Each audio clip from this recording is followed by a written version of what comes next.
హల్లెలూయా. దేవుని పరిశుద్ధమైన నామానికి మహిమ కలుగును గాక.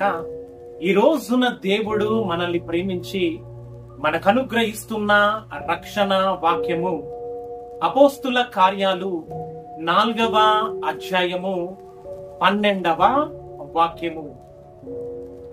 ఆకాశము కింద మనుషులకు ఇయ్యబడిన ఏ నామమందు రక్షణ పొందలేము.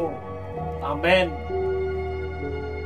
సర్వాధికారియు అనంత జ్ఞాని అయిన దేవుడు నిత్య జీవము పరలోక రాజ్యమును గూర్చిన సంగతులను మనకు తెలియజేస్తూ ఉన్నాడు.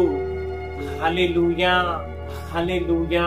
ఆకాశము కింద మనుషులకు ఇయ్యబడిన ఏ నామమందు, ఇక్కడ దేవాది దేవుడు ఈ యొక్క సర్వ మానవాళి జన్మ కర్మ క్రియల ద్వారా పొందబోవు నిత్య నరకాగ్ని నుంచి రక్షించుటకు, నిత్య రక్షణకు ఆధారమైన ప్రాకారము అయిన నామముని గురించి మాట్లాడుతూ, మరి ఏ నామమందు మనకు రక్షణ మనము పొందలేము, కానీ నజరేయుడైన యేసు నామములో మనకు రక్షణ కలుగును అని ఆత్మ స్వరూపి అయిన దేవుడు ఖచ్చితముగా ఒక స్పష్టతను మనందరికీ తెలియజేస్తూ ఉన్నాడు. హల్లెలూయా, హల్లెలూయా.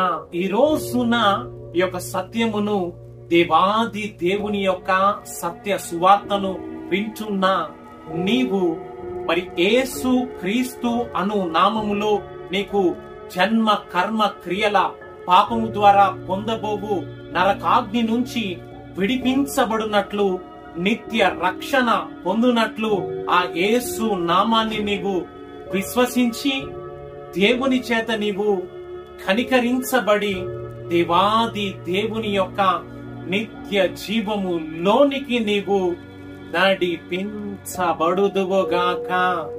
ఆమేన్. హల్లెలూయా.